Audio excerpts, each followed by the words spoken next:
네, 오늘 시작의 수급과 이슈 또 모멘텀을 정리해서 전략 세워보는 시간입니다. 7층 투자 전략실 시작할게요.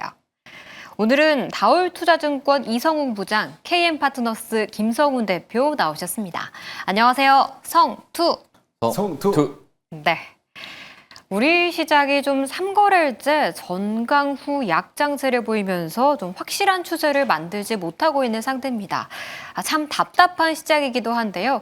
그래도 그 안에서 개별 종목 안에서 수급이 들어왔던 종목들은 어떤 것들이 있었을지 수급본부 종목부터 열어보겠습니다. 네, 첫 번째는 삼성물산, 두 번째는 신한지주입니다. 먼저 삼성물산부터 내용 열어주시죠. 외국인과 기관이 이틀 연속 순매수하면서 벌써 전고점을 향해 다시 한번 올라온 상태입니다. 지금 구간에선 좀 어떤 전략이 유효할지 첫 번째 수급분보 종목으로 전략 세워보겠습니다. 네, 먼저 이성웅 요원부터 한 줄로 평가해 주시죠. 종합 지주회사 개념이 큰데 본업보다도 이 원전 바이오가 계속 주가를 상승시키지 않을까 이렇게 말씀드립니다. 저는 지주사 중에 또 대장주로 부각이 될 가능성들을 높게 점치고 있다는 말씀 드려보고 싶습니다. 네. 삼성물산이 좀 어느새 또 신고가 근처까지 올라온 상태이더라고요. 정책에 대한 기대감도 받고 있는 종목이기도 한데 먼저 이성웅 의원은 좀 바이오의 가치를 좀 높게 보신 것 같아요. 삼성 바이오로직스는 좀 주춤하던데 괜찮나요? 그저 이제 바이오 쪽만 있는 것도 아니고요. 뭐 상사 쪽도 그렇고 급식 최근에는 SMR 사업까지도 진출한 상황인데 그만큼 이제 삼성물산은 이제 그 전에는 이미지가 몇 년 전까지만 하더라도 이 건설 부분 쪽이 제일 컸죠. 그러니까 본업이라고 할 수 있겠지만 실질적으로 자회사들의 수익에 대한 가치가 할인율을 받으면서 이 삼성물산을 지주회사격으로 이 주가를 지금 올리는 그런 상황이라고 좀 말씀드릴 수 있겠고요. 근데 여기서 하나 말씀을 드리는 게 건설업은 아직까지도 좀 부진한 부분은 맞아요. 이 삼성물산의 이 건설은 대부분 이제 삼성 계열사, 이 하이테크 쪽에서의 실적이 나온다라고 볼 수 있겠는데 그것도 이제 하이테크 중심의 이 건설은 약간 좀 일회성 느낌이 좀 크거든요. 네. 다른 더 종합 건설사 대비해서 일회성 이 이벤트가 큰 게 바로 이제 이 삼성물산의 건설업 부분이라고 할 수 있겠는데요. 최근에 이제 이 삼성전자의 이 평택 쪽에서의 공장 부분도 좀 마무리가 된 상황이고 뭐 그러기 때문에 이 건설 부분 쪽 약간 단기적으로 좀 매출 공백이 항상 있었다라고 좀 볼 수 있거든요. 그렇기 때문에 지금 삼성물산을 어떤 건설업과 연결 지으면 주가가 좋을 거다라고 얘기는 할 수 없죠. 뭐 그렇기 때문에 이 삼성물산 같은 게 주가를 올렸던 게 바로 다양한 이 사업 부분 쪽 그리고 자회사들의 가치라고 볼 수 있겠는데 이런 부분을 삼성물산이 좀 주가가 지금 다른 어떤 제조업들 그 SK하이닉스, 삼성전자도 마찬가지로 변동성이 심하지만 삼성물산의 주가는 꾸준하게 정말 잘 가는 모습을 많이 보여주고 있거든요. 그렇기 때문에 어떤 성장성을 본다는 것보다도 이 자산 가치 또 현금성 가치에 대한 외국인들의 어떤 포트에 대한 이 포트에 대한 점수를 준다고 한다면 삼성물산은 저는 가장 높은 점수를 받아도 괜찮지 않을까라고 좀 생각 좀 되고 있고요. 네.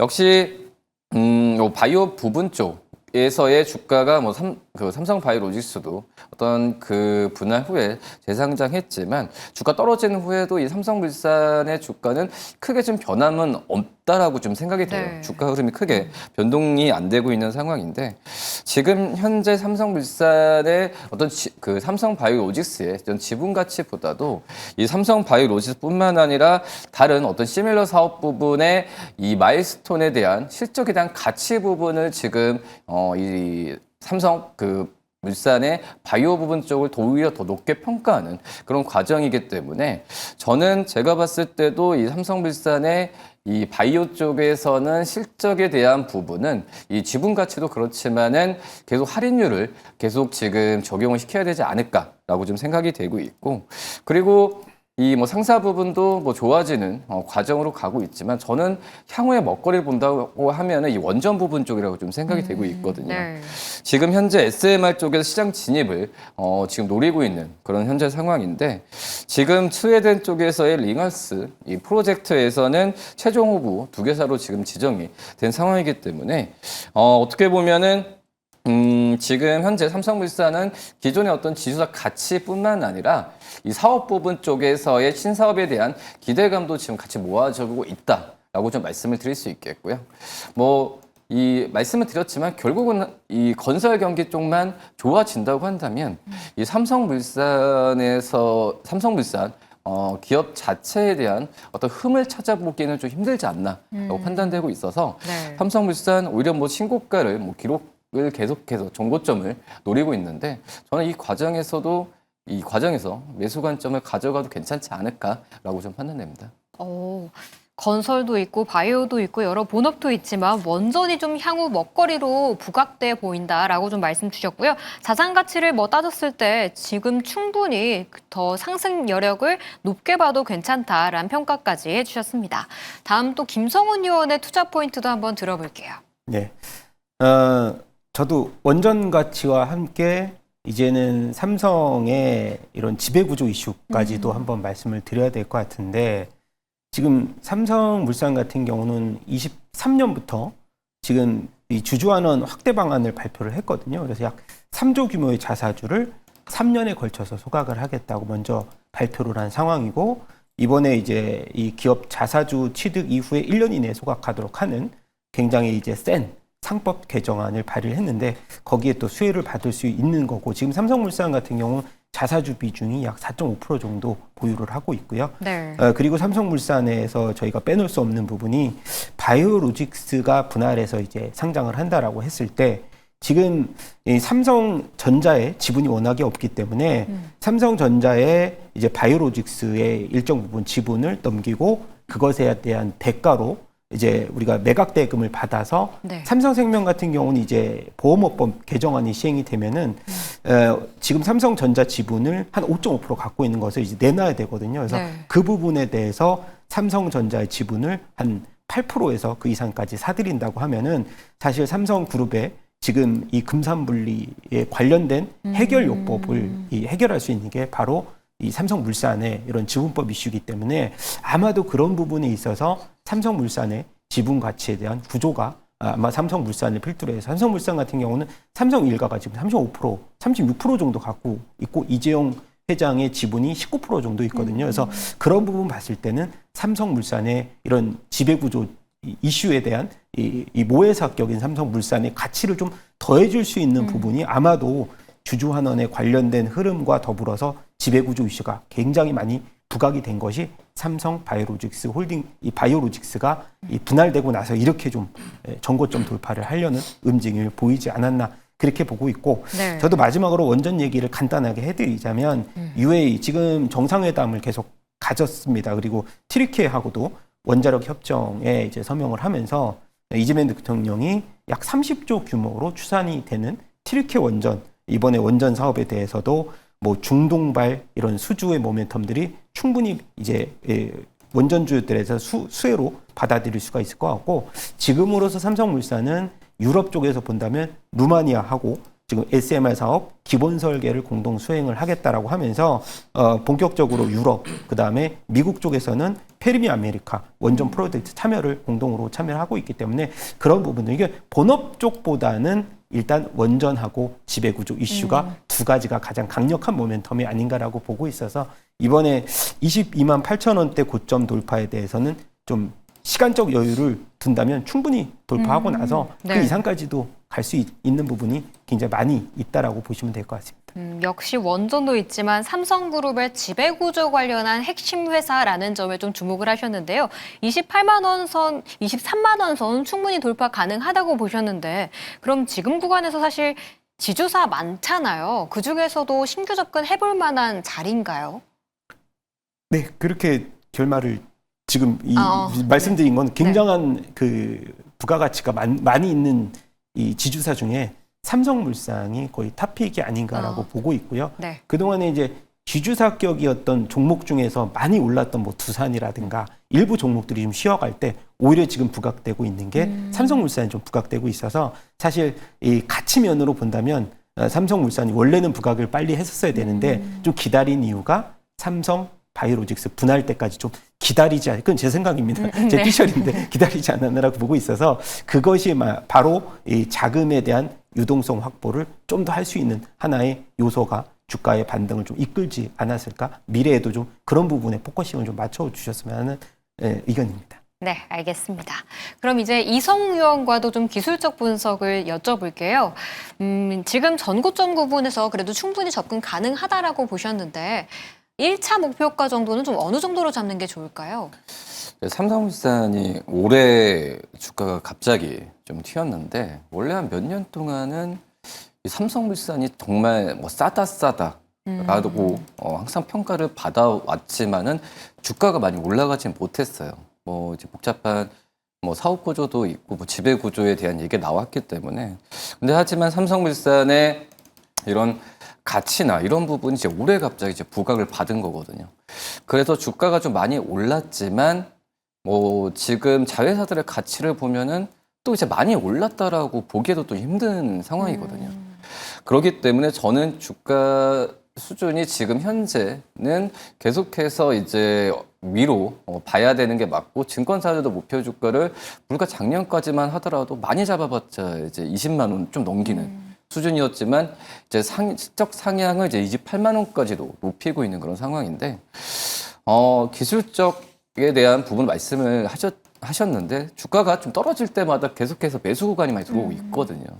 뭐 그러기 때문에 저는 주가가 업사이드가 아직까지도 남아 있다라고 좀 판단이 되고 있는 상황이고 그러기 때문에 지금 현재 가격에서 매수에 대한 부분을 하더라도 좀 부담 없이 할 수 있고 그리고 증권사들이 말하는 뭐 최대 이제 28만 원이라고 하더라도 이것도 이제 자산 가치나 할인율로 했을 때도 28만 원도 그렇게 뭐 그 큰 목표 주가는 아니라고 생각이 돼요. 네.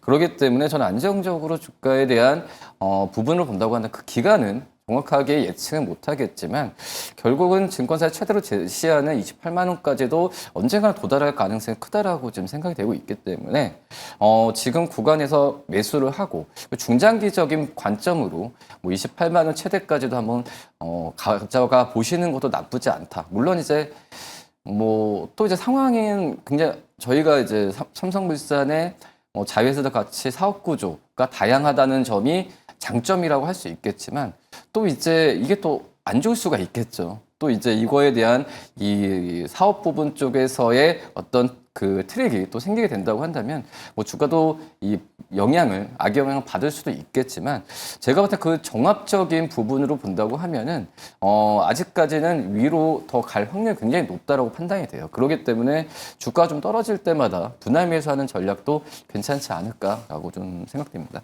네, 증권사에서 제시하고 있는 28만 원이 충분히 갈 만한 자리가 있는 자리이기 때문에 오히려 떨어진다면 분할로 더 매수하면서 중장기적으로 가져가 볼 만한 종목이다라는 평가까지 들어봤습니다. 이제는 두 번째 수급본부 종목으로 이야기를 넘어가 보겠습니다. 네, 두 번째는 신한지주였죠. 기관이 16거래일째 정말 조용히 매집하고 있습니다. 어떤 기대감에 들어오는 수급일지 두 분과 이야기 나눠보겠습니다. 네, 먼저 이성웅 의원부터 한 줄로 평가해 주시죠. 뭐 두 가지밖에 없는 것 같아요. 실적 그리고 주주환원 이 부분이 주가를 이끈다 이렇게 말씀드립니다. 네.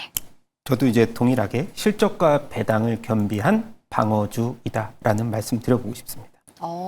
역시 두 분 다 포인트를 같게 보셨는데 여기에 방어주라고 또 이야기를 해주셨어요, 김성훈 의원이. 네.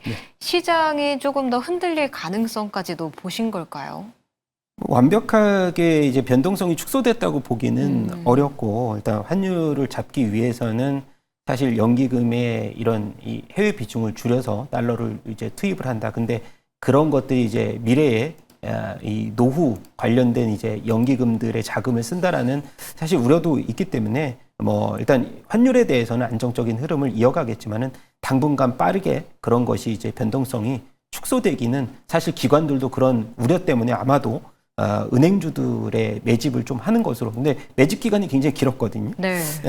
신한지주 같은 경우도 그렇고, 뭐 KB금융 같은 경우도 그렇고, 금융주들은 지금 뭐 선행 PBR 이제 한 신한지주도 한 0.69배밖에 안 되기 때문에 사실 이번에 배당 성향이 한 40% 이상인 상장사들 중심으로 종합과세 부과하지 않고 이제 분리과세를 통해서 이 과세하는 방안 논의했고, 그런 기업에게는 또 법인세 감면 이런 것들이 혜택이 좀 있기 때문에 네. 아마도 신한지주를 비롯해서 KB금융 이렇게 좀 조용하게 기관 쪽에서 매집이 좀 장기간 이어지지 않았을까라고 보고 있고, 거기에서 우리금융을 시작으로 해서 내년에 이제 3월에 주주총회를 여는데 아마도 이번에 이제 이 감익배당이라고 하는 비과세 배당을 결의할 가능성이 높아지면서 사실 15.4%라는 이 과세를 우리가 그 배당에서도 플러스로 여겨진다라고 하면 굉장히 배당률이 올라갈 수가 있기 때문에 네. 근데 사실 신한지주라든가 KB금융 제가 우리 이 금융지주사들을 배당률을 봤더니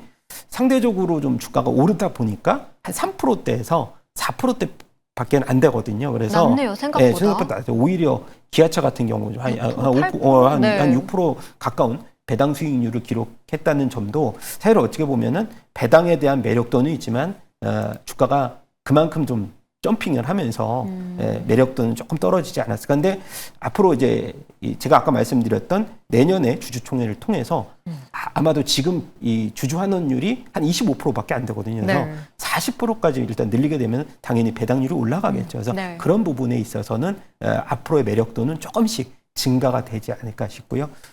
일단 신한지주 같은 경우도 순이익, 뭐 은행주들 3분기 순이익이 워낙 좋았는데 우리가 님이라고 하는 예대 마진율이 상대적으로 이제 그 예금 금리가 좀 하락을 한 반면에 대출 금리가 크게 떨어지지 않았기 때문에 네. 마진율 좋아졌고 이제 이자 이익이죠. 근데 비이자 이익 같은 경우도 상대적으로 선방을 했거든요.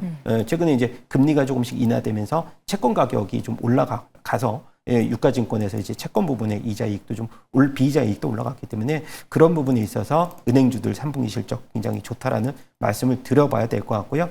지금 주가의 수준에서는 사실 뭐 외국인까지 은행주들을 좀 매집하면은 아마 전고점 돌파도 가능할 수 있는 수준이다. 그리고 연말로 갈수록 배당주들에 대한 또 이 찬바람 불 때 계속해서 매집을 할 수 있는 배당주들을 아직까지도 주목해야 되지 않을까 싶습니다.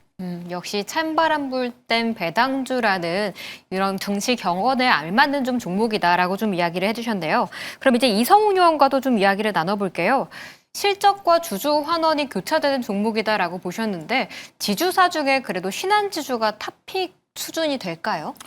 뭐 일단은 이 주주하는 정책이나 이제 금액으로 보면은 신한주주가 제일 지금 발빠르게 행동을 하는 그런 모습 보여주고 있고, 뭐 이제 뭐 분리과세 적용이나 여러 가지 면에서 봤을 때 주주환원에 대해서는 더욱더 적극적일 가능성이 저는 크다라고 지금 생각이 되고 있고, 40%라고 말씀하셨지만 진짜 뭐 50%까지도 할 가능성도 굉장히 높다라고 좀 생각이 되고 있고요. 근데 이제 이런 면에서는 이제 신한지주가 매력이 있는 상황인데, 제가 앞서서 이제 종목 한마디 말씀을 드렸을 때, 이 주주환원 정책에 있어서는 좋지만 이 실적, 그러니까 사업 부분으로 본다고 한다면은 아직까지 갈 길이 멀다라기보다는 신한지주도 이제 노력해야 되는 부분도 굉장히 좀 있어요. 네. 그러니까 이 3분기까지 뭐 실적으로 본다고 한다면 이 누적 순이익, 그러니까 올해 1억, 올해 1분기, 2분기, 3분기 때까지 순이익이 누조로 본다고 하더라도 한 4조 4천억이 넘거든요. 근데 그 중에서 이자 수익이 거의 이제 3조 가까이 되는 상황이고, 그렇기 때문에 약간의 비은행 쪽에서의 실적에 대한 부분은 다른 금융 지주사들 대비해서는 좀 떨어지는 게 있어요. 근데 많이 올라왔어요. 지금 올해까지는 본다고 하더라도 비은행 쪽 이익이 거의 이제 30%에 육박을 하는데 그전에는 좀 많이 낮았었거든요. 네. 그렇기 때문에 지금 뭐 이 은행 이자의 이자 수익이 만약에 전체적으로 이제 금융 지주사나 은행 쪽이 이 이자 마진 떨어진다고 한다면은, 그러면은 이 다른 금융 지주사들 대비해서 이 타격을 받을 수 있는 게 바로 이제 신한 금융 지주잖아요. 네. 이런 부분도 한번 생각을 해봐야 돼서 저는 근데 이제 말씀드렸다시피 실적도 이번 3분기 때 굉장히 좋았고 뭐 주주하는 정책은 금융지주사주 중에서도 가장 적극적으로 하고 있기 때문에 이 타이틀로 본다고 하면은 신한지주는 저는 매수 관점으로 말씀을 드리는 상황이지만 이 은행 쪽에서의 이자 수익이 또 언젠가는 또 이제 또 사이클을 타면서 이 떨어질 때가 있거든요. 그랬을 때는 신한지주보다도 가장 이제 이 비이자 쪽, 그러니까 비은행 쪽에서 수익이 높은 이 KB금융이나 이런 종목들을 그때는 한번 또 교차 매매로 해서 또 바꾸는 전략도 괜찮지 않을까라고 생각이 됩니다. 네. 은행 쪽을 제외한 다른 부분의 실적이 조금은 아쉬웠다라는 점을 이야기를 해주셨고요. 그렇기 때문에 오히려 비은행 쪽 수익이 잘 나고 있는 KB은행 쪽으로도 관심을 가져보는 게 좋다는 의견, KB금융 쪽으로 관심을 가져보는 게 좋다는 의견까지도 더해주셨습니다. 그럼 여기서 김성훈 요원과 좀 가격 전략을 더 여쭤볼게요.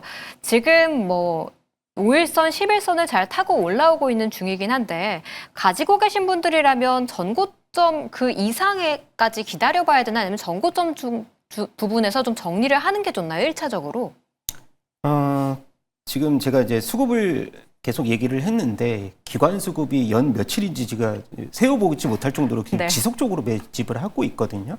사실 은행주들 같은 경우도 그렇고 증권주들 같은 경우도 그렇고 지금 금융주들은 경기 방어적 성격은 강한 반면 거기에다 실적까지 겸비를 했기 때문에 사실은 신한지주를 매도할 수 있는 타이밍을 굳이 찾기는 사실 좀 어렵지 않을까라고 보고 있고 전에 고점 라인 같은 경우도 지금 한 84,000원대 부근 지금 이제 77,900원이니까 약 한 10% 정도 남짓 고점 반등이 나오면은 전고점을 돌파하는 상황이라서 아까 전에 제가 이제 배당과 관련된 또 매력도도 이제 우리가 신한지주를 비롯해서 은행주들이 굉장히 많다라고 말씀을 드렸고 내년에 배당 성향도 좀 증가를 할 수 있기 때문에 그런 부분에 포커싱을 맞춘 투자자라면 지금 84,500원대의 라인 돌파 이후에도 10만 원대 돌파도 저는 충분히 가능하다라는 말씀 드려보고 싶습니다. 네.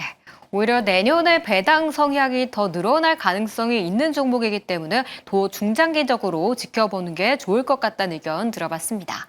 이제는 오늘 시작에서 이슈가 있었던 종목들은 어떤 것들이 있었을지 이슈본부 종목 열어보겠습니다. 첫 번째는 하나마이크론, 두 번째는 ISC입니다. 먼저 하나마이크론부터 키워드 열어주시죠. 전 사업부가 정말 동반해서 실적 개선을 보이고 있는 상태입니다. 이에 내년에 최대 실적을 낼 것이란 기대감이 커지고 있는 상태인데요. 실적 전망 어떻게 활용해야 될지 첫 번째 이슈본부 종목으로 전략 세워보겠습니다. 네, 먼저 이성웅 위원부터 한 줄로 평가해 주시죠. 후공정 쪽에서는 최강자 이렇게 말씀드립니다. 네, 이제는 첨단 패키징 사업도 주목하자라는 말씀 드려보고 싶습니다. 네. 오늘 11월 한 중순부터 확실히 소부장주들의 탄력이 정말 강하게 나타나고 있는 것 같거든요. 하나마이크론이 약간 공무원 같은 종목이다 이런 이야기도 좀 나오던데 먼저 후공정의 최강자라고 좀 평가를 해주신 이성웅 위원의 이야기부터 들어볼게요. 일단은 이제 반도체 AI 쪽의 트렌드가 정말 어디로 갈지 모르겠어요. 정말 이제 다양화되는 그런 상황인데 그러기 때문에 지금 현재 SK하이닉스도 그렇고 삼성전자 이 미국의 이 반도체 기업들 같은 경우에도 이 어떤 한 사업 어떤 HBM D램 한 사업 한 그 제품의 역량을 다 쏟기는 정말 힘들거든요. 그런 트렌드는 계속해서 이제 외주 쪽에 대한 증가가 계속 이제 전반 기업들한테도 계속 나올 가능성이 크고요. 그렇기 때문에 지금 1차적으로 이 전반 기업들 같은 경우에도 HBM이나 이런 부분을 만들기 위해서 선단 공정 쪽에서는 집중을 할 수밖에 없는 상황이에요. 하지만 이 어떻게 보면 후공정 쪽에서는 또 투자를 하기에는 여력이 안 되는 건 전 시간이 안 된다고 생각이 되고 있거든요. 그러기 때문에 지금 현재는 이 전반 기업들이 고정비도 이 부담을 좀 완화하는 그런 부분도 있고 또 이제 최근에 팹 공간도 굉장히 좀 부족한 상황이잖아요.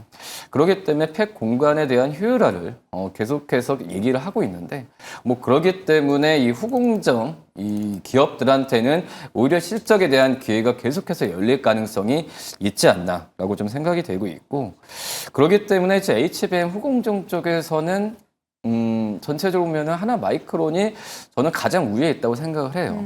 SK하이닉스나 삼성전자 쪽에서의 후공정의 어떤 비중을 본다고 하면은 그렇기 때문에 이 하나 마이크론의 실적은 자연스럽게 올라가는 구조로 되지 않을까. 그렇기 때문에 3분기 실적도 영업이익이 한 384억을 기록했는데 4분기는 600억 이상까지도 지금 보고 있는 상황이거든요. 뭐 그렇기 때문에 지금 이 하나 마이크론이 11월부터 약간 주가가 조정을 받고 오늘 같은 경우엔 이런 실적에 대한 추정치가 높게 나와주면서 가고 있는데 그렇기 때문에 매수 관점을 좀 가져가도 괜찮지 않을까라고 좀 생각이 되고 있고 네. 이 하나 마이크론도 이 베트남 쪽에서의 이 공장에 대한 부분의 비중이 좀 많이 큰데요. 이쪽에서의 가동률까지도 지금 50% 이상까지도 좀 상승이 되고 있어요. 뭐 그리고 이제 브라질 쪽 같은 경우에는 어떤 신규 그 시장 쪽을 진출한다는 개념이라고 좀 볼 수 있겠는데 뭐 그런 점을 본다고 한다면은 이 해외 쪽에서의 공장에서의 라인 가동률의 그런 추이를 본다고 한다면 저는 하나 마이크론의 실적은 계속해서 이제 올라갈 가능성이 크고 그리고 이제 그 전방 기업들과 비슷한 모습을 보이겠죠. 전방 기업도 SK하이닉스도 그렇고 삼성전자도 그렇고 장기 계약을 지금 많이 하잖아요. 네. 거의 이제 SK하이닉스도 뭐 2028년까지도 아직까지도 이제 그 생산보다도 이 수요에 대한 부분에 있어서 계속해서 지금 그 생산 라인을 지금 가동하고 있는 상황인데 그런 점을 보면은 이 후공정 관련 기업들은 계속해서 지금 수혜를 받을 가능성이 크고 하나 마이크론도 즉 몇 년 동안의 실적이 좀 보장이 돼 있다라고 좀 판단되고 있거든요. 네. 그렇기 때문에 최근에 주가 조정을 오히려 좀 매수 기회로 삼아도 괜찮지 않을까라고 좀 생각이 되고 있고 그렇기 때문에 뭐 삼성전자, SK하이닉스라는 든든한 고객을 좀 그 양쪽으로 좀 가져가고 있는 상황이기 때문에 하나 마이크론은 자연스럽게 실적과 주가는 같이 올라가지 않을까라고 좀 생각이 좀 되고 있습니다. 네. 실적 증가세가 좀 전망되는 기업이기 때문에 지금 매수 관점으로 볼만하다라고 좀 이야기를 해주셨는데요. 꽤 가격 조정을 받은 상태인데 그렇다면 지금 구간에서 전고점 보고 신규 진입해봐도 될까요? 네, 저는 괜찮다고 봐요. 괜찮다고 보고 지금 현재 본다고 하더라도 이제 베트남 공장 쪽이 이 HBM 또 이제 DRAM 그 DDR5의 어떤 전용 라인이거든요. 네. 전용 라인이기 때문에 당연히 뭐 삼성전자가 내년에 선보인 DDR5에 대해서의 그 실적은 자연스럽게 베트남 공장 쪽으로 해서 나올 가능성이 크다라고 지금 판단이 되고 있고 그렇기 때문에 이 하나 마이크론의 어떤 실적에 대한 부분은 뭐 삼성전자의 지금 실적 추정치가 굉장히 높잖아요. 같이 봐도 저는 무방을 하다라고 좀 생각이 되고 있고 그렇기 때문에 삼성전자 주가가 많이 가는 상황에서 하나 마이크론이 오히려 주가가 좀 떨어졌을 때는 저는 매수 관점으로 접근해도 괜찮지 않을까라고 좀 생각이 좀 되고 있어서 목표 주가를 정하는 것보다도 저는 좀 담아보는 전략이 맞지 않나라고 좀 생각이 듭니다. 네. 삼성전자가 추세를 잘 지키고 있는 상황이기 때문에 하나마이크론의 조정은 오히려 매수 기회다라는 평가를 해주셨습니다. 다음 김성훈 요원과도 좀 이야기를 해볼게요.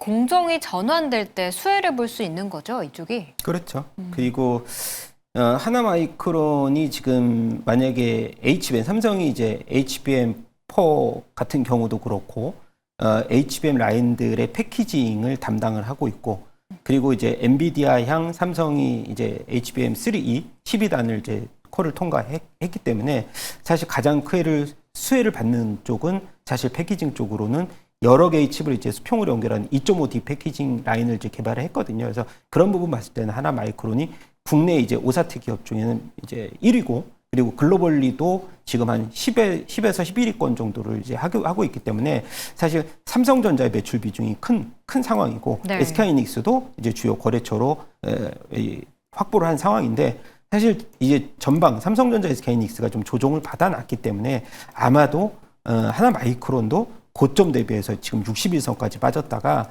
업황이 조금 다시 회복이 되면서 주가가 반등을 보여주고 있는 상황이고요.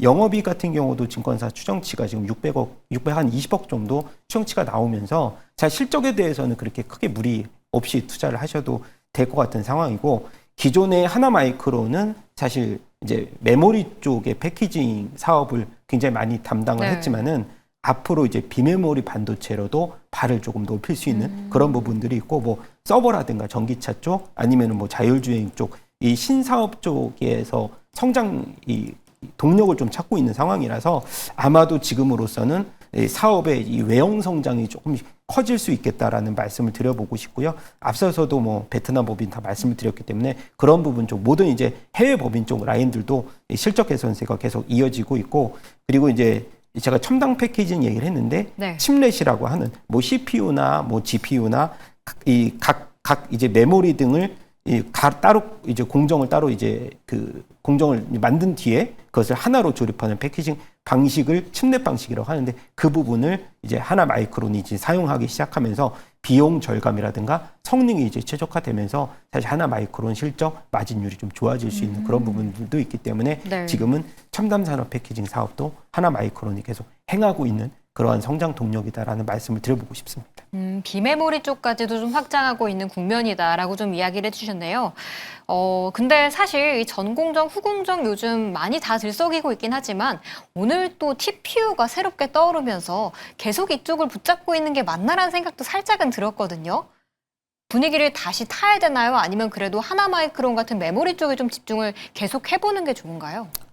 같이 봐야 되겠지만은 지금의 시장 판도는 사실 구글 쪽으로서 비중이 조금 많이 기울었다고 보고 있어서 탄력도는 조금 예상보다 둔화될 수 있다고 생각해서 저는 앞서서 이제 삼성전자나 SK하이닉스의 탄력도가 사실 빠르게 회복되지는 못할 거라서 하나마이크론도 사실 그런 부분에 있어서는 크게 자유롭지는 못하다라는 말씀을 좀 드려봐야 될 것 같습니다. 그럼 보유하고 계신 분들은 조금 더 장기적인 관점으로 그냥 포트폴리오에 묻어두는 게 좋나요?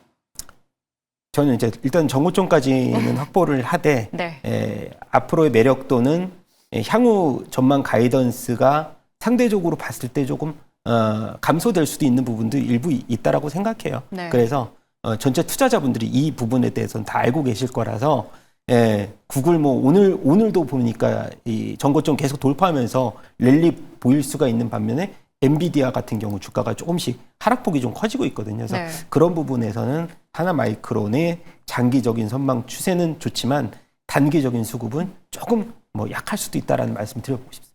네, 알겠습니다. 이제 바로 두 번째 종목으로 이야기를 넘어가 볼게요.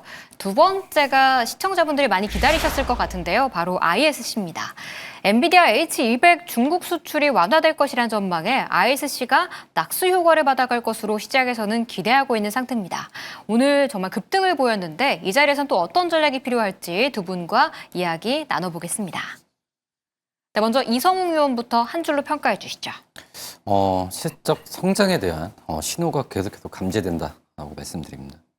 네, 저는 브로드컴이 에이직 성장의 최대 수혜주다라는 말씀 드려보고 싶습니다. 네.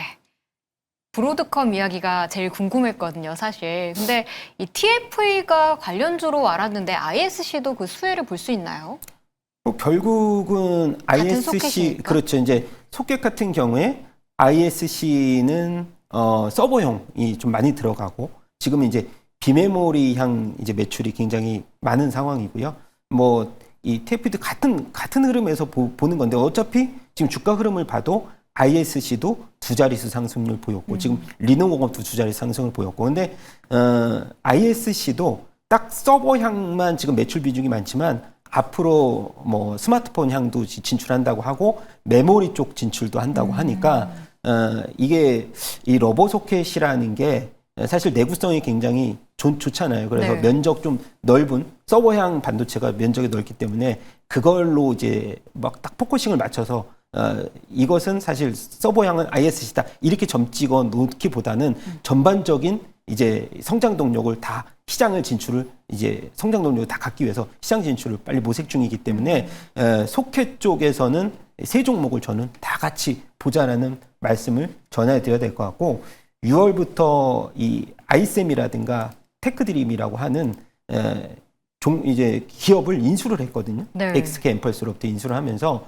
사실 실적이 좋은 게 이렇게 자회사 실적도 포함이 됐었어요. 그래서 그런 부분들 보면은 얘네가 이제 세정 장비하는 업체들인데 그래서 되게 다양하게 실적이 잘 나오고 있고 앞서서도 이제 뭐 리노공업 같은 경우도 그렇고 ISC 같은 경우도 그렇고 이 소켓이라는 게 소모품이잖아요. 네. 현재 이 테스트 소켓 하나 만들어 놓으면은 한 5만 번 정도 테스트를 하게 되면은 이것을 재활용할 수 없이 이제 폐기 처분을 해야 되기 때문에 그리고 규격마다 다 만들어 놔야 되거든요. 그리고 이게 사이클이 별로 없는 게 이게 신제품을 출시할 때마다 이것을 소켓을 다 만들어 놔야 되기 때문에 이게 뭐 반도체 업황이 확 꺾인다 그래서 소켓도 이 기업들은 실적이 막 쪼그라들고 이러지는 않거든요. 계속 해내야 계속 되니까. 신제품을 네. 나올 수 있도록 소켓을 다 만들어 놔야 돼서 그리고 제가 브로드컴 얘기를 했지만은 이게 에이직 반도체가 계속 성장을 해나갈수록 이 다품종 소량 생산이 많아질수록 소켓의 규격도 굉장히 여러 개로 우리가 늘려야 되기 때문에 아마도 오늘 반등한 것이 브로드컴에 대해서 이 ISC도 그렇고 뭐 리노공업도 그렇고 이렇게 좀 소켓주들이 다 같이 상승세를 또 수급을 부여받은 것이 아닌가라고 보고 있습니다. 오늘 ISC에 대해서 좀 이야기를 해주셨지만 TF나 리노공업이다 브로드컴발 이슈로 인해서 소켓 관련주들은 다 같이 보는 게 좋다라는 이야기까지 좀 들어봤습니다. 다음 이성우 의원과도 좀 이야기를 해볼게요. 실적이 자회사 덕도 있고 본업에서도 좀 성장을 할 수 있는 걸까요? 그쵸. 지금 이 ISC가 이제 영업이익은 당연히 이제 3분기 실적을 보면은 이 2천억 그 매출액은 뭐 지금 현재 2천억 이상은 당연히 나올 것으로 지금 판단이 좀 되고 있고 영업이익 같은 경우에도 이 지금 한 시장에서도 올해 전체로 보면 580억 정도를 지금 예상을 하고 있는데 근데 저는 이제 실적이라는 부분이 단순히 일단 영업이익이나 순이익이 아니라 영업이익률을 봐야 될 것 같아요. 지금 리노공업도 그렇고 이 ISC도 그렇고 다른 이제 앞서서 저희가 하나마이크론도 얘기했지만은 이렇게 지금 리노공업 같은 경우도 영업이익률이 거의 이제 20% 후반대 나오고 ISC가 20% 후반대 나오고 리노공업도 굉장히 영업이익률이 좋은데 그만큼 이제 이 테스트 소켓과 관련된 기업들의 어떤 그 영업 환경이나 이런 부분은 굉장히 좋다라고 좀 판단이 되고 있어요. 특히 이제 ISC 같은 경우에는 이제 뭐 테스트 소켓에서는 글로벌 1위잖아요. 네. 뭐 그렇기 때문에 이 자연스럽게 이 소켓 가격이나 뭐 이런 부분에 있어서도 이 가격 컨트롤도 할 수 있다라고 지금 생각이 좀 되고 있어서 이 ISC가 뭐 시장에서 오늘 같은 경우에 외부적인 그런 그 이슈로 주가 좀 많이 올랐지만 실적주로서 어떻게 보면 재평가를 지금 받는 시기다라고 좀 판단이 좀 되고 있고요. 뭐 그러기 때문에 근데 ISC 그 전에 좀 많이 준비를 잘했어요. 베트남 공장 같은 경우에도 거의 대부분 이제 베트남 공장에서 네. 이 생산이 되는데 2000년부터 생산 라인을 계속해서 지금 투자를 하고 있거든요.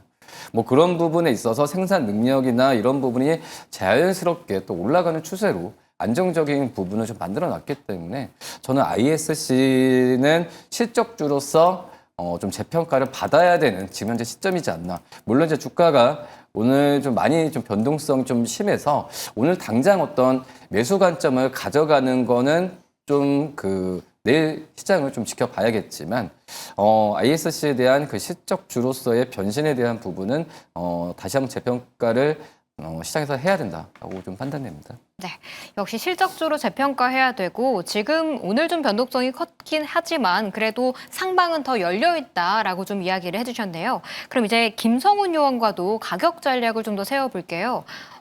그래도 트렌드가 좀 바뀌었다라고 하셨잖아요. 단기적인 트렌드. 그렇다면 지금 신규 접근 해볼 수 있을까요? 해볼 수는 있는데 네. 23년, 4년의 고점이 10만 얼마 남지 원대 않았더라고요. 부근인데 네. 자꾸 여기서 부딪혔거든요, 저항을. 그래서 일단은 기존 보유자분들보다는 신규 접근을 해야 되느냐. 만약에 오늘 갈등하신 분들 되게 많을 겁니다. 네. 리노공업도 비슷하고 이런 차트가 너무 비슷하기 때문에. 근데 이 ISC 같은 경우는 윗골을 좀 달고 마감을 했거든요. 그래서 저는 아싸리 11만 원대 강하게 돌파를 해나가는 종가 수준에서 만약에 그날이 온다라고 하면은 돌파를 하는 날이 온다라고 하면은 그때 가서 뒤늦게 돌파를 해도 그것이 만약에 ISC의 추가적인 주가의 리레이팅의 뭐 실적 성장도 그렇고 아까도 말씀드린 뭐 브로드컴과 그리고 뭐 구글이라든가 이런 이 다양한 다품종의 소량 생산에 굉장히 적합한 이 소켓을 만든 ISC의 하나의 방점이 되지 않을까 싶어서 신규 진입의 입장에서는 보류라고 말씀드리겠지만은 돌파 시점에서 따라 붙으셔도 좋다라는 말씀 드려보고 싶습니다. 소켓 관련주들 뭔가 담아야 한다라고 좀 생각하시는 분들 많으셨을 것 같은데요. 그 가운데 ISC 같은 경우에는 11만 원대를 돌파하게 된다면 리레이팅 될 수 있는 구간이기 때문에 돌파 여부를 확인하고 접근하는 게 좋겠다는 전략까지 들어봤습니다. 이제는 향후에 모멘텀이 살아있는 종목들은 어떤 것들이 있을지 모멘텀 무브 종목 열어보겠습니다. 첫 번째는 한국항공우주, 두 번째는 HD 현대일렉트릭입니다. 먼저 한국항공우주부터 키워드 열어주시죠. 네, 27일 누리호 4차 발사가 예정돼 있는 상태입니다. 이제 D-Day가 코앞으로 다가왔는데 지금 구간에서 어떤 접근이 필요할지 첫 번째 모멘텀 무브 종목으로 전략 세워보겠습니다. 네, 먼저 이성욱 요원부터 한 줄로 평가해 주시죠. 뭐 수출 모멘텀도 가셔야 되고 여러 가지 외부 이슈가 좋다 이렇게 말씀드립니다. 네, 저는 이제 방산의 대장은 한국항공우주다라는 말씀 드려보고 싶습니다. 네. 누리호 4차 뭐 살짝 우여곡절이 있었던 것 같기는 한데 그래도 이번 주 내에 시작이 될 것 같거든요. 여기에다가 수출 모멘텀까지 좀 가셔야 되는 구간이라고 보셨는데 내년 말레이시아를 좀 기대해야 되는 걸까요? 말레이시아도 그렇고 특히 또 이제 뭐 이집트도 그렇고 뭐 아랍 쪽에 그 중동 쪽에서 오히려 더 기대감은 지금 최근에 이제 저희 대통령 방문하면서 더 커지는 상황이라고 좀 볼 수 있겠는데 그만큼 이제 한국항공우주가 방산주로 좀 많이 좀 분류가 뭐 된 상황이지만 뭐 아시겠지만은 이제 뭐 현대로템이나 뭐 하나에어로스페이스 이런 기업들 대비해서는 주가가 방산 모멘텀 많이 좀 못 받은 게 좀 아쉬워요. 예, 그렇기 때문에 지금 한국항공우주를 이런 그 주가를 좀 많이 눌렀었던 뭐 실적 부진이나 또 그리고 여러 경영 리스크나 이런 부분이 좀 발목을 잡으면서 다른 방산주 대비해서 좀 못 갔지만 뭐 그런 점에서는 오히려 좀 지금 다른 방산주 대비해서는 한번 좀 편하게 매수할 수 있는 뭐 구간이지 않나라고 좀 생각이 되고 있고 그리고 이제 현재 보면은 이런 그 한국항공우주가 여러 이제 주가를 그 주가에 발목을 잡았던 게 해결이 되는 모습을 확인하면은, 저는 이제 한국항공우주에 대해서 오히려 더 적극적으로 매수해도 괜찮지 않을까라고 좀 생각이 되고 있고, 뭐 역시 이제 한국항공우주 같은 경우에도 다른 방산주들 대비해서는 뭐 전투기나 이런 부분이 뚝딱 만들어진 건 아니잖아요. 네. 그렇기 때문에 여러 이제 매출 인식 속도가 좀 느려지는 그런 부분이 다른 방산주들 대비해서 좀 약간 좀 답답한 그런 느낌이 있었기 때문에 주가가 많이 안 갔다고 생각이 되고 있거든요. 네. 근데 어쩔 수 없이 매출 인식 지연은 제품 특성상은 이루어질 수밖에 없는 그런 상황이고요. 오히려 지금 이제 폴란드 쪽이나 이런 부분 쪽에서의 완제기 수출을 본다고 한다면 매출 구조상은 저는 잘 좀 하고 있다라고 좀 생각이 좀 되고 있어서 이 매출액에 대한 부분에 있어서의 뭐 답답함보다도 멀리 보고 길게 본다고 한다면 한국항공우주는 지금 잘 하고 있다라고 좀 생각이 돼요. 그렇기 때문에 실적주로서 많이 다른 방산주 대비해서 부각을 못 받고 있지만은 이제는 한번 이제 이런 부분으로 보면은 한국항공우주를 다른 이미지로 보면서 매수 관점을 가져가야 되는 게 맞지 않을까라고 좀 생각이 되고 있고 여러 이제 뭐 앞서서 말씀드렸지만 말에서 말씀하셨지만 뭐 이집트도 그렇고 지금 미국 쪽과도 미국의 이 해군에 대한 어떤 함정이나 뭐 이런 전투기나 이런 분의 교체 사업 쪽에서도 지금 적극적으로 지금 얘기를 하고 있거든요.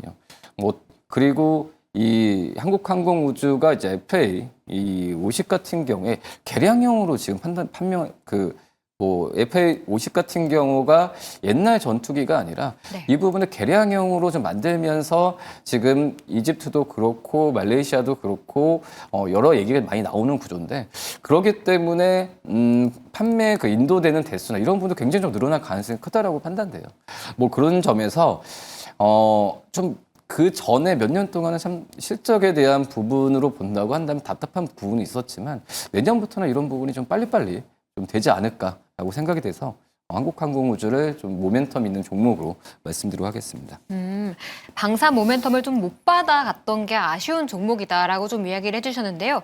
사실 보유하고 계신 분들은 생각보다 좀 박스권에 갇혀 있어서인지 좀 답답하다고 느끼실 수도 있을 것 같거든요. 그렇다면 1차 목표가를 좀 어디까지 잡고 기다려봐야 될까요? 그렇죠. 다른 이제 방산주도 가는 거 올해 좀 보면 많이 이제 보유하시는 답답해요. 분들은 이제 답답하신 그런 상황인데, 근데 역으로 얘기하면은 또 크게 떨어지는 구조도 아니에요. 주가 수준 자체가 뭐 차익 실현이 급격하게 나오는 구조도 아니기 때문에 저는 차분하게 보유를 하시는 게 계속 맞다라고 판단되고 있고요. 뭐 증권사들 같은 경우에도 목표 주가는 상향을 해요. 최근에도 그 14만 원까지도 상향을 한 그런 모습을 보여주었는데 결론적으로 말씀드리면 한국항공우주 기존에 보유 하고 계신 분들은 중장기적으로 계속 좀 끌고 가야 되는 게 맞다라고 좀 생각이 좀 되고 있고 뭐 단기 트레이딩할 종목은 아니죠. 한국항공우주가. 그렇기 때문에 뭐 증권사들이 말하는 목표 주가 14만 원 같은 경우에도 다른 어떤 이제 방산주들의 어떤 프리미엄으로 이제 주는 가격이거든요. 뭐 한국항공우주의 어떤 특별한 어떤 성장성이나 이런 부분으로 주는 게 아니라 전체적으로 그 전에 그 밸류를 못 받았던 부분에 있어서 이제 이런 14만 원을 주는 부분이기 때문에 네. 어떤 성장주로서 좀 들어가서 중장기로 갖고 가면은 좀 불안할 수가 있잖아요. 근데 그런 부분이 아니기 때문에 저는 중장기적인 목표 주가 14만 원은 좀 말씀드리도록 하겠습니다. 네, 알겠습니다. 다음 김성훈 의원과도 좀 이야기를 해볼게요. 이 수급분보 종목은 아닌데 기관 수급이 정말 무섭게 들어오고 있더라고요. 누리호 거의 성공으로 보고 베팅하는 걸까 싶기도 한데 만약에 실패가 된다면 또 주가의 변동성은 없을지도 좀 걱정이 되긴 하거든요. 그런 부분까지도 이미 다 반영이 된 박스권이라고 봐야 될까요?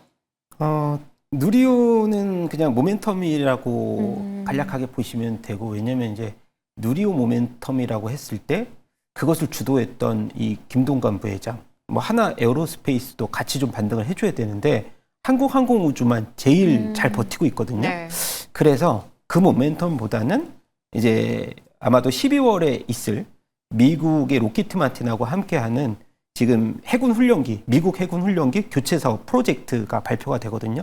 그 제안서가 발표가 되는데 이제 내년도에 1월 이후에 그것이 이제 뭐 수주로 확정이 되면은 약 15조 이상의 또 이 수주 모멘텀이 있는데 그게 의미가 굉장히 크죠. 왜냐하면 우리나라에서 미국으로 역수출을 하는 이 전투기 1호가 돼 버리니까, 그래서 아마도 저는 이제 누리호에 대한 모멘텀은 거의 이제 소멸이 됐다고 보고, 지금으로서는 한국항공우주만의 밸류에이션의 매력이 굉장히 좋게 만들어졌다. 그리고 3분기 같은 경우는 영업이익이 한 600억 정도밖에 안 나왔거든요. 근데 이게 사실 폴란드향의 FA50이 실적이 좀 진행률이 부진되면서 이것이 4분기로 미뤄졌는데 3분기에 영업이익 600억 나왔다면 4분기 영업이익을 1200억으로 봐요. 거의 2배로 보거든요. 그래서 뭐 시장 컨센서스지만은 그것이 이제 달성이 됐을 때 한국항공우주가 내년에 올해 이제 선행퍼가 40배 수준으로 실적이 좀 안 나왔기 때문에 그렇게 좀 높지만은 내년에 20배까지 보거든요. 실적이 계속 성장하는 그런 부분들.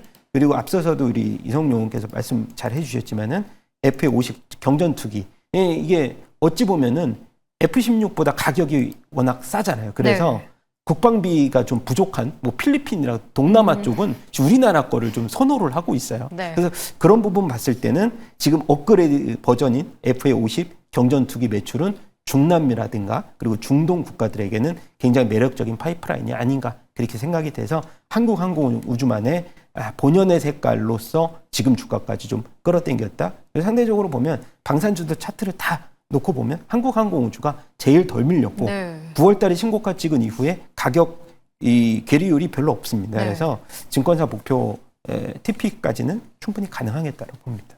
네. 한국 항공우주의 밸류에이션이 조금은 늦게 발현되고 있다라고 좀 보면 될 것 같네요. 이제는 두 번째 모멘텀 후보 종목으로 이야기를 넘어가 보겠습니다. 네, 두 번째는 HD 현대 일렉트릭이었죠. 북미향 고압, 초고압 변압기의 공급 부족은 지속될 것으로 보이는 상태입니다. 모멘텀 내년에도 이어질 수 있을지 두 분과 전략 세워볼게요. 네, 먼저 이성욱 요원부터 한 줄로 평가해 주시죠. 이제 미국뿐만 아니라 다른 해외 쪽, 대륙 쪽에서 고객사 늘어나지 않을까 판단됩니다. 네, 저는 이제 북미 전력 공급 부족은 2030년을 기점으로 아직 꺾이지 않았다라고 의견 드려보고 싶습니다. 2030년까지도 기대해봐야 된다고 하면 지금도 뭐 선반영이란 단어를 붙일 수 없는 단계겠네요.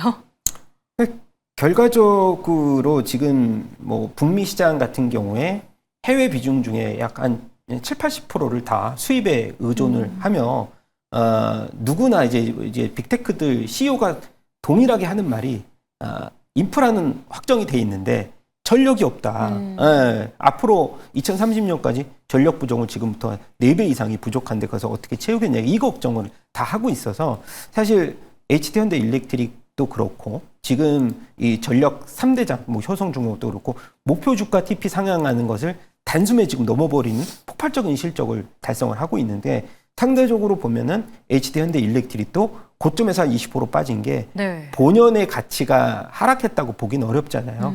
왜냐하면 지금 동참하고 있는 게 다 AI 관련된 수급적인 요인으로서 지금 주가가 하락한 거고 지금으로서는 뭐 울산이라든가 미국 엘라바마 그쪽에서 공장을 1차 증설을 작년 11월에 완료했고 이번에 2차 증설을 내년에 마친다고 하면은 연중 캐파로 봤을 때 5천억 이상이 늘어나는 거거든요. 그래서 그런 부분 봤을 때 그리고 사실 HD 현대 일렉트릭도 마찬가지지만은 수주 잔고가 거의 한 9조 이상 폭발적으로 지금 계속 쌓여가고 있기 때문에 그런 부분 봤을 때는 저는 뭐 HD 현대 일렉트릭은 당분간에 꺾이지 않은 수요와 그리고 꺾이지 않는 수주 그런 것들의 실적은 계속해서 좋아질 수 있는 부분을 저는 계속 말씀드려보고 싶고요.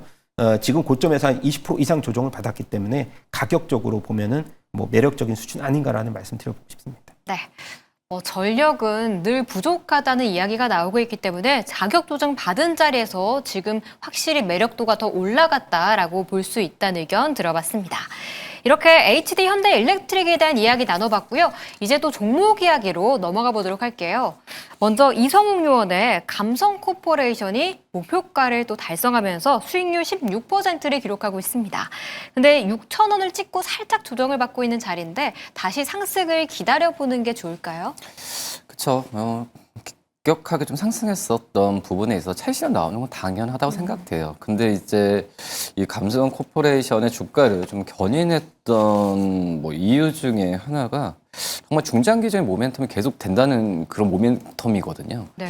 뭐 그러기 때문에 그 어떤 실적 또 이제 이 뭐 패시브 자금까지도 이제 그 지수에 편입되면서 들어올 가능성도 있기 때문에 저는 보유 관점을 계속 말씀을 드리도록 하겠고 그리고 오히려 지금 현재 아시아 시장 쪽에서의 인지도가 이제 시작되는 시점이거든요. 근데 그 부분에 있어서 기대감이라기보다도 이 감성 코퍼레이션은 이제 3분기 실적 발표로 좀 이 유동성이 들어오고 있기 때문에 실적주로서 접근을 해야 돼요. 그렇기 때문에 어떤 차익 실현 나오는 것도 저는 이제 오히려 매수 관점으로 또 해도 괜찮지 않을까 이렇게 판단됩니다. 그렇다면 목표가 어디까지 좀 올려볼까요? 일단 뭐 전고점 9월달에 올해 9월달에 전고점이라고 할 수 있는 진짜 6,940원이 전고점인데 뭐 7,000원까지도 저는 충분히 중장기적으로 가져가도 괜찮지 않을까 이렇게 판단됩니다. 네, 목표가 7,000원으로 상향해보는 게 좋을 것 같습니다. 다음 김성훈 요원의 종목도 이야기를 해볼게요. SPG가 뭐 한 주 새 그냥 수익률이 꾹꾹 늘어나고 있거든요. 지금 44%를 좀 기록하고 있는데 어디까지 봐야 될까요?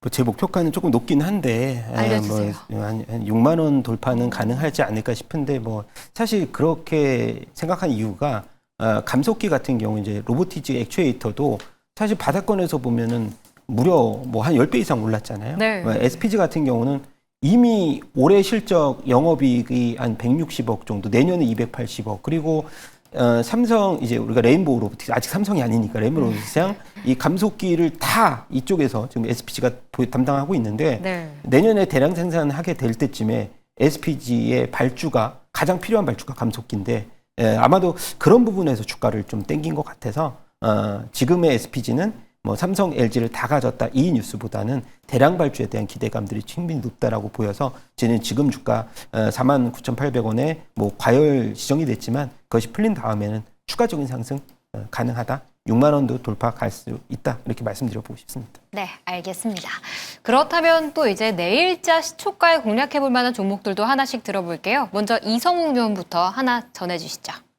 저는 이제 솔브레인을 좀 말씀을 드리는데 지금 약간 저희가 앞서서 이제 그 하나마이크론도 얘기했고 ISC도 좀 얘기를 했는데 약간 그 반도체 이 소재 쪽은 약간 소외된 느낌도 많이 있는 것 같아요. 뭐 하지만 이 소재 쪽이 있어야 전부 다 이제 그 세트로 해서 부각이 받고 있는 그런 상황이 바로 HBM 이게 AI로 이어지는 구조이기 때문에 이 솔브레인 같은 경우에는 이 반도체 소재 쪽에서는 가장 캐파가 큰 기업이라고 좀 볼 수 있어요. 근데 이제 그전에는 반도체 쪽도 있지만은 이제 디스플레이 쪽에서의 좀 비중이 있는 상황에서 이 디스플레이 쪽에서의 실적이 좀 이 원가도 많이 올라가면서 좋지는 않았는데, 네. 근데 하지만 이제 반도체 부분 쪽에서 비중이 점점 높아지는 상황을 간다고 하면은 저는 솔브레인은 이제 반도체 소재 쪽에서의 어떤 종목을 꼽으라고 한다면은 솔브레인을 탑픽으로 해야 되는 게 맞지 않을까라고 좀 생각이 좀 되고 있고요.